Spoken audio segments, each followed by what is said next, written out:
요한복음 17장 1절부터 5절입니다. 요한복음 17장 1절부터 5절.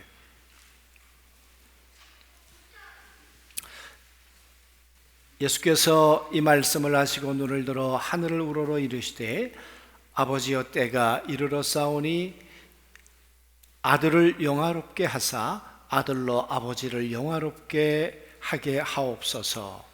아버지께서 아들에게 주신 모든 사람에게 영생을 주게 하시려고 만민을 다스리는 권세를 아들에게 주셨음이로소이다.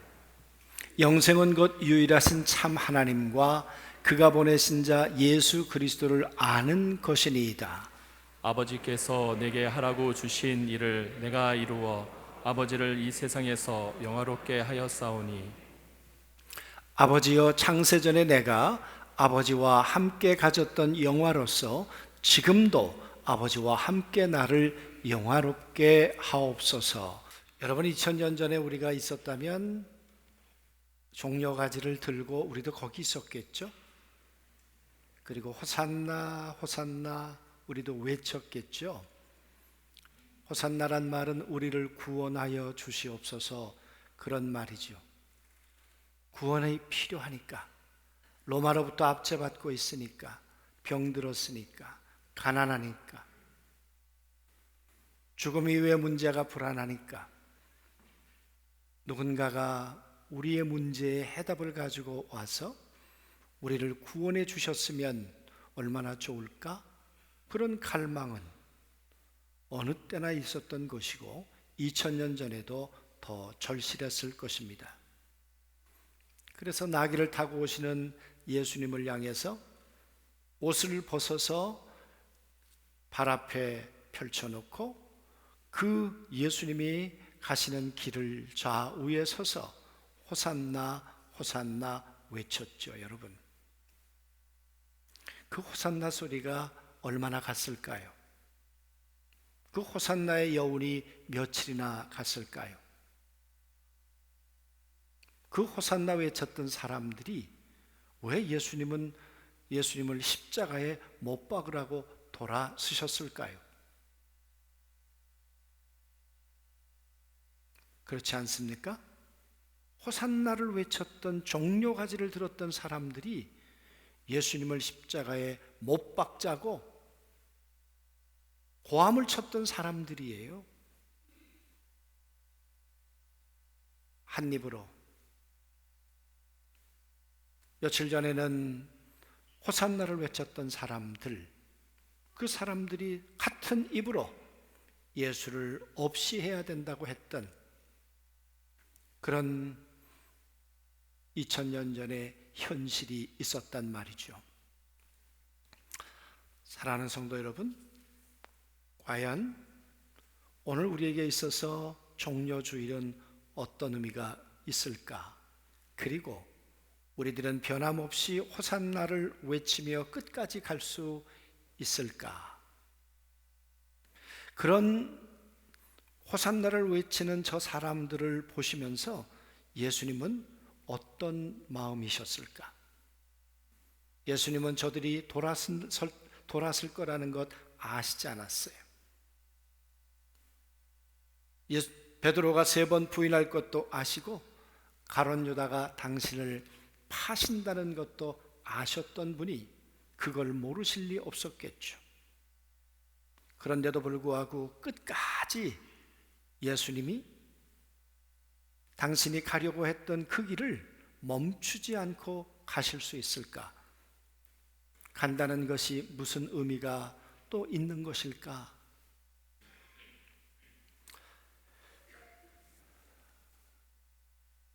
종려가지를 흔들었던 그날은 축제와 같은 날이었지만 십자가에 돌아가시는 날은 공포의 날이었습니다. 여러분, 그 죽음이 나에게 현실로 다가오는 그 순간에 예수님은 어떤 대화를 나누시며 어떤 마음의 준비를 하시며 어떤 소망을 가지셨을까요? 아니, 여러분과 제 속에 마지막이 다가온다면 여러분들은 누구와 어떤 작별 인사를 하시겠습니까? 일부 예배 때는 우리 이어령 박사님이 마지막 유언으로 했던 3분짜리 동영상을 같이 보았는데요, 그걸 올렸더니 저작권에 걸린다고 그래가지고 2, 3부 때는 또 함께 볼 수가 없네요. 보신 분들 계시겠습니다마는 그분이 마지막 인사를 하셨죠. 그가 없는 세상을 향해서 잘들 계시라고. 그러면서 하는 말이 코로나19 때문에 우리가 참 힘겨웠고 인종차별을 받았고, 뿐만 아니라 늘 부르면 가까이 와서 함께 식사를 나누고 교제를 할 수 있었던 사람들이 이제는 불러도 올 수 없는 사람들이 되어서 격리된 삶을 우리가 살 수밖에 없었다. 그러나 이 디지털이라고 하는 것이 우리를 연결시켜 주었다. 이 어려움이 우리에게는 기회가 될 것이다. 그런 이야기를 하시면서 마지막에 내가 남겨놓은 그저 말들이 남은 사람들에게, 또 오는 우리 어린 후손들에게 뭔가 밑거름이 되었으면 좋겠다, 그런 취지의 마지막 말씀을 남기셨습니다. 우리도 다 죽음 앞에서 우리가 함께했던 가족들, 그 누군가와 마지막을 준비하며 살아야 될 텐데요, 예수님은 13장부터 16장까지는 제자들과 그 이야기를 나누셨습니다. 그리고 16장 마지막에는 내가 세상을 이겼다 그러면서 하는 말이, 너희도 세상을 이겨야 한다. 내가 세상을 이겼던 공식을 말해주마. 세상을 이기는 공식이 어땠습니까? 하나님 앞에 나가서 구해야 한다. 하나님을 친구로 대해서는 안 된다. 하나님은 하나님이고 나는 그분 앞에 내 인생의 문제를 가지고 가서 그분이 말씀하시면 노가 없어야 한다. 그 말씀을 듣고 너희가 삶으로 옮겨 놓으면 너희의 삶의 표적이 된다, 승리가 된다. 할렐루야, 아멘. 그래서 환난을 당하나 너희는 담대하라. 환난을 당한다는 이야기가 하나님의 말씀이 내게 들어오면 그것이 나를 푸시한단 말이에요. 나를 압박한단 말이에요. 그 압박을 이겨내기 위해서는 우리에게 용기가 필요하다. 마리아가 아기를 갖는다는 것 용기 없이는 되는 일이 아닙니다. 말씀을 내 삶에 옮겨 놓는다는 것은 담대함이 없이는, 용기가 없이는 안 되는 일이다. 그 이야기를 하면서 그렇게 믿음으로 끝까지 견디게 될 때 그 끝은 승리가 된다, 이김이 된다. 할렐루야, 아멘. 그래서 너희도 끝까지 이겨야 한다, 그 희망과 간절함을 전하시고 이야기를 맺히셨습니다. 오늘 17장 1절에 보면 예수께서 이 말씀을 마치시고 눈을 들어 하늘을 우러러보시고 제자들을 향해 눈을 맞추시고 얘기하셨던 예수님께서 이제는 하늘을 보셨습니다. 물론 하늘의 하늘을 보실 수도 있었겠지만 이제 대화의 관심을 하나님께로 옮겨갔단 말이에요. 마지막 대화를 하나님과 하고 계시는 거죠. 하늘을 우러러 보셨다. 헬라어에는 하늘이 4종류가 나옵니다. 오늘 여기 소개되고 있는 이 하늘은 정관사가 있고 단수 하늘입니다. 그것은 하나님이 계시는 하늘을 말해요. 우리가 보는 이 우주, 온 우주 이 하늘이 아니고 하나님의 보좌가 있고 하나님이 살아계신 그 하늘을 우러러 보시면서 그 하나님과 지금 대화가 시작되고 있는 것입니다. 그분의 대화는 이렇습니다. 아버지, 때가 왔습니다. 아버지, 내가 죽어야 할 때가 왔습니다. 내 인생의 끝이 다가왔습니다. 아버지의 일을 이루어야 할 때가 왔습니다. 내가 십자가에 죽어야 할 때가 다가왔습니다. 여러분, 마지막이 되면 얼마나 만감이 교차하겠습니까? 죽음 앞에서 얼마나 많은 두려움과 공포가 있었겠습니까? 왜? 예수님이 무통주사를 맞고 십자가에 매달린 거 아니지 않습니까? 인간을 가장 처절하게 고통스럽게 죽이는 처형 방법 가운데 하나가 십자가인데, 예수님이 그걸 아시는 분이신데 그걸 앞에 놓고 아버지, 때가 왔습니다. 쉽지 않은 대화였을 것입니다. 그런데 오늘 예수님은 그렇게 말씀하십니다. 아버지의 아들을 영광되게 하셔서, 아버지, 이 아들을 영광되게 하시옵소서. 여기서 말하는 영광이라는 말, 이 말은 어떤 의미냐 그러면 끝까지 승리해서 영광이 되게 하시옵소서, 그 말이. 우리가 올림픽 게임을 해서 금메달을 따면 그 금메달을 딴 사람이 부모님께 영광을 돌리기도 하죠.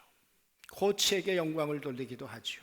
승리자가 돌리는 영광이에요. 아버지, 내가 끝까지 승리할 수 있도록, 십자가가 내게 두려운 현실이고 고통이지만 그러나 끝까지 포기하지 않도록, 그래서 아버지께 영광을 돌릴 수 있도록 아버지 그렇게 해 주시옵소서. 뿐만 아니라 아들이 아버지께 영광을 돌리게 하여 주시옵소서.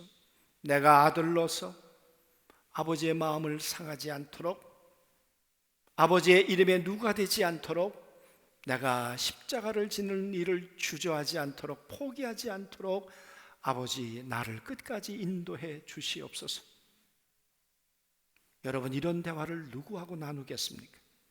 베드로하고 나누겠습니까? 요한하고 나누겠습니까? 아무도 없는 것이에요. 너희가 나를 다 버렸다. 그러나 아버지는 나와 함께 계시느니라. 그 아버지를 대면하시고 예수님은 그 아버지께 아버지여, 내가 이기게 해 주옵소서. 내가 끝까지 십자가를 지게 해 주시옵소서. 이렇게 오늘 예수님과 대화를 하고 있는 것입니다. 그러면서 하시는 말씀이 아버지께서 아들에게 모든 사람을 다스리는 권세를 주셨습니다. 개역개정에는 만물을 다스리는 권세를 주셨습니다. 여러분, 권세를 아무에게나 줍니까? 학교 가지 않은 사람에게 주겠습니까? 면허증 있는 사람에게 자동차를 주겠죠. 운전할 수 있는 권한을 주겠죠. 하나님께서 아무에게나 만물, 이 만물이란 말은 좀 더 정확하게 얘기하면 모든 사람이라고 그랬는데, 여기서 말하는 사람은 하나님을 갈망하는 사람을 말해요. 아담과 하와가 하나님에 의해서 창조되었을 때 이 인간은 하나님을 갈망하는 이 사르스가 있는 존재예요. 그런데 아담과 하와 이후에 인간이 타락하면서 하나님을 향한 갈망이 어긋나요. 우상숭배로 가는 거예요. 하나님을 향한 갈망이 연약해졌어요. 그럼에도 불구하고 하나님을 향한 갈망을, 나를 통하여 내 다스림을 받으면서 이제 하나님 앞에 나아갈 수 있는 길이 열리게 되었단 말이에요. 그들을 다스릴 수 있는 여러분과 제가 하나님을 향한 갈망을 가지고 예수 그리스도를 통하여 주님 앞에 서기를 원하는 열망이 있단 말이에요.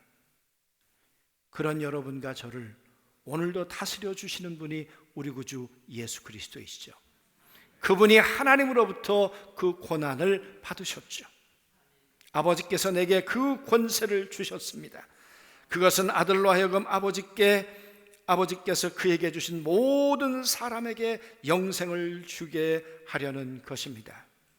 그렇게 하신 이유가 뭡니까? 이 아들로 말미암아, 아들을 통하여 저들에게 영원한 생명을 주기 위해서 그렇게 하신 것이다. 그러면 보십시오. 예수님이 무엇 때문에 권세를 얻으신 겁니까? 하나님은 무엇 때문에 예수 그리스도를 나와 인간 사이에, 하나님과 인간 사이에 다리가 되어서 그리스도를 믿는 자에게 영원한 생명을 주겠다는 것입니까? 예수님은 이렇게도 말씀하신 적 있죠. 하나님은 세상을 이처럼 사랑해. 그래서 나를 보내셨어. 내가 광야에서 뱀이 달린 것처럼 내가 십자가에 달릴 거야. 누구든지 이것을 믿는 자마다 멸망치 않고 영생을 얻는 이것이니라. 여러분, 이 예수가 하나님과 인간 사이의 디딤돌이다, 그 말입니다.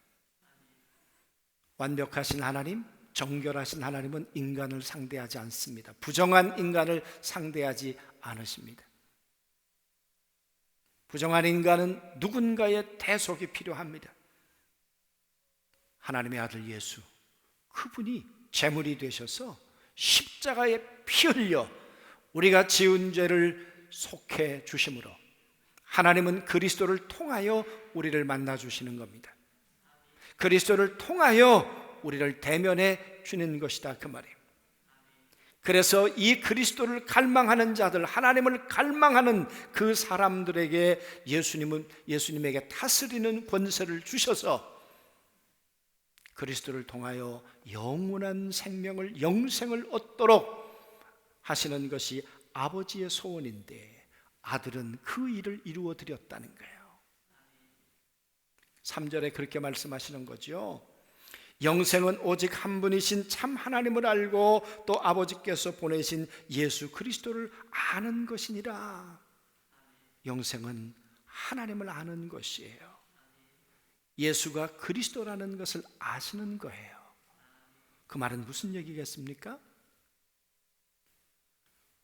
하나님을 친근하게, 하나님 이런 분이시구나, 그 하나님을 경험을 통해 알아가는 알물 말이에요.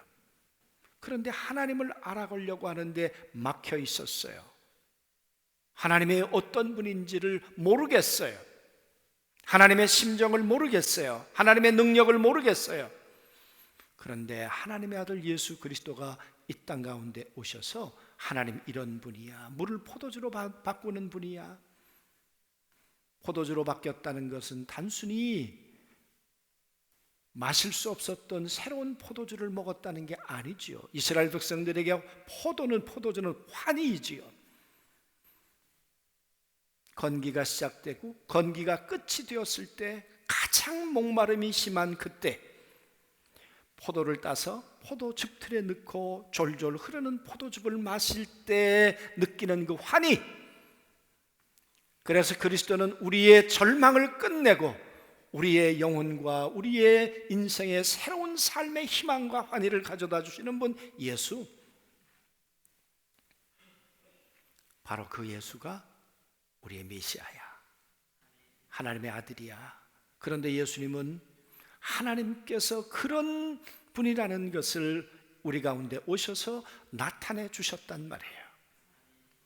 배가 고파서 광야를 헤매고 있을 때 보리떡 5개 고기 2마리로 배불리 먹여주시는 분 예수, 그게 하나님이셨다는 게 표적을 통해 보여주셨다는 거예요. 그게 4절에 말씀하고 있는 것처럼 아버지의 일을 행하셨다는 거예요. 눈먼저를 보고 다 조상의 죄 때문에, 저 사람 죄 때문에 그렇다고 할 때 아니야, 그에게 실로암이 되어 주셔서 새로운 눈을 뜨고 살아갈 수 있도록 눈을 열어주신 분 예수. 그런데 내가 한 것이 아니라 나를 통해 하나님이 하신 거야. 사랑하는 성도 여러분, 오늘 예수님은 그 표적을 통해 하나님이 누군가를 말씀해 주신 다음에, 그런 다음에 이제 너희는 하나님의 백성으로 나를 통해 주시는 주의 음성을 따라 살아야 돼. 우리가 표적만 보면 사람들은 다 떠나가요. 떡 먹고 떠나가요. 다 떠나가 버렸어요. 그러나 표적이 시작이라면 하나님의 음성을 듣고 살아가는 삶은 그 이후에 하나님과 동행하고 동역하는 삶이에요. 저는 교회 나가서 한두 달쯤 되었을 때 오살리 기도원에 올라가서 성령 세례를 받았습니다. 표적이었습니다. 그 이후에 하나님의 말씀에 대한 갈망이 있어서 저 CCC도 가고 성소 유니온도 가고 그 말씀을 그렇게 굶주렸습니다. 그러다가 하나님의 말씀을 읽는 중에 예수가 그리스도라는 음성을 들었습니다. 그리고 주님을 제가 만나는 일이 생겼습니다. 표적은 하나님께로 들어오는 사인일 거예요. 사인인 거예요. 표적을 통해서 주님을 만나 그리고 이제는 더 큰 주님의 음성을 따라 살게 될 때 내 인생이 무리변의 포도주가 된다니까. 요한복음은 그 말씀의 육신이 되었던 그분이 우리 가운데 거닐고 계셔. 그리고 그분이 우리 가운데 오셔서 이제 우리를 품어주신다는 거예요. 사랑하는 성도 여러분, 하나님 앞에 나갈 수 없었다니까요. 그런데 아들 예수 그리스도가 십자가에 죽고 다시 살아나셔서 그분이 우리 가운데 오신 것이에요. 그분 속으로 들어가 우리는 하나님 앞에 나갈 수 있게 된 것이에요. 그래서 그리스도가 하나님의 아들, 주님이 내 하나님 앞에 나갈 수 있는 디딤돌, 하나님 앞에 갈 수 있는 유일한 길이라는 것을 아는 것, 경험하는 것, 그런 자에게 영원한 생명을 하나님이 선물로 주신다는 거예요. 그래서 4절에 말씀하고 있는 거죠. 나는 아버지께서 내게 하라고 맡기신 일을 완성하여 땅에서 아버지께 영광을 돌렸습니다. 아버지께서 내게 맡기신 일, 쉽지 않은 일이에요. 바리새인들에게 고난을 각오하는 일이었어요. 마지막은 다 배신해서 아무도 없는 길이었어요. 원수되고 죄인되고 연약한 자들로 우글거리는 모든 인간을 향해서 홀로 십자가를 지고 간다는 것, 저들의 죄를 대속하기 위해서 내가 가야 한다는 것, 여러분 억울한 일 아니에요? 그런데 왜 그 일을 그렇게 가셨는가? 그 말이에요. 아버지께서 나를 통해 이루기를 원하셨기 때문에, 아버지께서 나를 통해 원하셨던 그 일을 땅에서 다 이루어 드렸습니다. 여러분, 그 일을 완성했기 때문에 하늘을 우러러 보실 수 있었고 그 하나님과 대화를 하실 수 있었던 거죠. 그래서 말씀합니다. 아버지, 창세전에 아버지와 내가 누렸던 영화를 나는 잊을 수가 없습니다. 내가 이기고 하나님께로 돌아가서 다시 그 영화를 영원토록 누릴 수 있도록 아버지, 나는 아버지의 일을 이루었습니다. 사랑하는 성도 여러분, 왜 예수 그리스도의 생애를, 예수 그리스도의 죽음을 우리는 기억하는 것입니까? 그분의 고통이 나를 살게 했기 때문에, 그분의 죽음이 나를 하나님 앞에 나갈 수 있는 길이 되었기 때문에, 저는 요즘에 아버님에 대해서 감사하는 일들이 종종 있습니다. 아버님이 국가유공자셨는데 그동안에 유공자셨는데도 불구하고 제가 유공자증을 안 만들었어요. 근데 얼마 전에 왔어요. 유공자증을 만들라고. 그래서 제가 국가유공자증을 만들었습니다. 아버님이 그 무공훈장을 2번 타신 게 있으세요. 여러분, 그걸 가지고 다니는데 주차장 가니까 주차비 안 받대요? 공원 가는데 공원에서 돈 안 받던데요? 그래서 저희 아내가 그래요. 여보, 아버지 덕 보고 사네. 아버지의 고통이, 저거 기억해요. 지금도 그 김신조가 내려왔을 때 아버님은 작전과에 계셨습니다. 그래서 그 몇 날을 들어오시지도 못하고 그리고는 그 사건이 다 끝난 다음에 지친 얼굴로 들어오셔서 옷에 막 흙이 묻고 그때 훈장을 타셨어요. 생명을 내거신 대가가 제게는 혜택이에요. 예수 그리스도가 흘리신 그리스도의 보혈이 우리에게는 영생이에요. 우리에게는 희망이에요. 만약 예수님이 십자가에 매달릴 때 못하겠다고 하셨다면, 마음은 원이라도 육신이 약해서 난 안 할래 그러셨다면 여러분과 저는 어찌 됐겠습니까? 이번 한 주간 우리는 십자가에 못 박히고, 십자가는 못 박히는 것까지가 한 단어라고 했습니다. 십자가에 못 박히면 여러분, 성령이 원하시는 대로 우리는 일어날 것입니다. 성령이 원하시는 대로 우리의 몸이 움직일 것입니다. 이번 한 주간 성령의 못 박힘을 통해서, 십자가의 못 박힘을 통해서 성령을 따라 기도의 자리, 깊은 영성의 자리, 그분의 사랑과 은혜를 기억하는 그런 자리에 우리 모두가 있게 되기를 원하고, 그 십자가를 통해 우리에게 주어졌던 영원한 생명의 영광을 다시 한번 감사하면서 우리의 삶의 믿음의 디딤돌이 돼 주셨던 예수, 그분께 감사와 영광을 돌리는 우리 모두가 되었으면 좋겠습니다. 그리고 우리의 삶도 누군가에게 걸림돌이 아니라 십자가를 통해 누군가에게 디딤돌이 되는 믿음의 삶을 살아가는 우리 모두가 되실 수 있게 되기를 주님의 이름으로 소원합니다.